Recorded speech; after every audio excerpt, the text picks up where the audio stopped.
So you want to take your shrink tube here, and you're going to go ahead and put it over each wire, the black and the red wire, on your cell holder. You just slide it in through here, and you want to make sure you put this on first. So, as you remember, you have a green wire and a red wire. The green wire is the negative side, and the red wire is the positive side. For the battery cell holder, you have a black and a red wire. The red wires match up, therefore those are positive, and the green wires are negative. So to start setting this up, you want to go ahead and take the black wire and your green wire, and you want to take the two little pieces of metal, as you can see right here, and you want to twist those pieces of metal together. So we're going to go ahead and cross them, and all you're going to do is twist these wires together. You want to get as many twists in as possible, so that way you know you have a good connection. And again, if you had multiple lights, you would just be twisting the already twisted, grouped together lights with this single black wire. We're going to do the same thing on the red wire, just so I can show you that this is working. So go ahead and take it, and I'm going to go ahead and twist these up.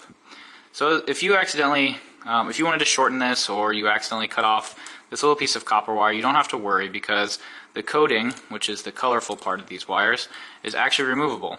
You can either use a knife or scissors, or if you have wire cutters or wire splitters, you can just take away some more coating if you need to.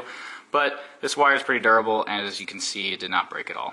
So the purpose of the shrink wrap is, because this silver part is the conductive metal, all you have to do is take this over the shrink wrap, or over the metal parts that you twisted together, and then you'll shrink it. However, I recommend putting in the battery at this point.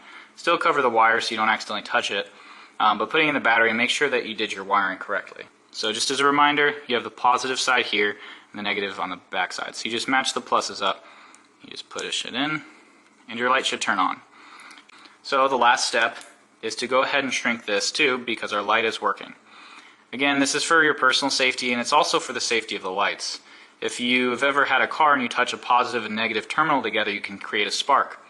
Well, the same thing can happen here. So you don't want these pieces of metal on these two different wires to ever touch, and so the shrink wrap will help completely cancel that possibility out by covering it up, just like the rest of these color tubing is doing as well. So you can use any type of heat source really to shrink these. They're very easy to shrink.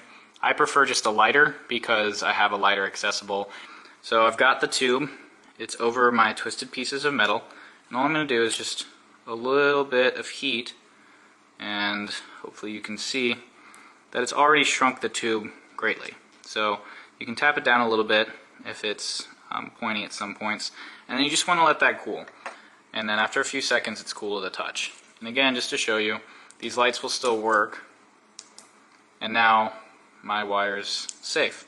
So I hope you enjoy these lights. I love how bright they are, and just how simple the setup is, and having an on-off switch is really useful, so you don't have to take the battery out of every single light that you're using. So I hope this video helped you, and I hope you enjoy.